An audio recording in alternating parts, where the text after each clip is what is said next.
ভাই মিষ্টি কুমড়ো আছে? কাটতে হবে, তা কেটে দাও একটু। কত করে? 30 টাকা হচ্ছে। ওই চেন্নাইয়ের যে কুমড়ো, ওই কুমড়ো কিন্তু দিও না। না না, ও যে তরকারিতে দেওয়া হবে সেই তরকারিকেই নষ্ট করবে, খুবই বাজে, পুরো ঘেটে ঘ হয়ে যায়। দেখতে তো দারুণ লাগে, আমি সেদিনকে নিয়ে গিয়ে পুরো বিপদে পড়ে গেছি। চেন্নাইয়ের কুমড়ো চলবে না, বাড়িতে বলেই দিয়ে। কুমড়ো কি দেশি কুমড়ো? হ্যাঁ, চেন্নাইয়ের মাল না তো? কত করে নিচ্ছ দাদা, কত করে নিচ্ছ? হ্যাঁ, 20 টাকা 1 কেজি দিয়ে দাও।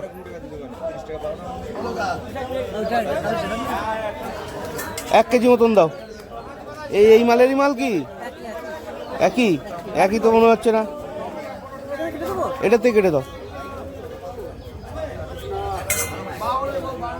চেন্নাইয়ের কুমড়ো নিয়ে গিয়ে খুব বিপদে পড়ে গেছি। দূর, যে তরকারিতে দিই সেই তরকারি নষ্ট করে। সেদিনকে মিচুরির ভিতরে দিলাম, মিচুরি ঘেটে ঘ। না বেশি দিও না দাদা, 1.5 কিলো করে দিলে। আরে দাও।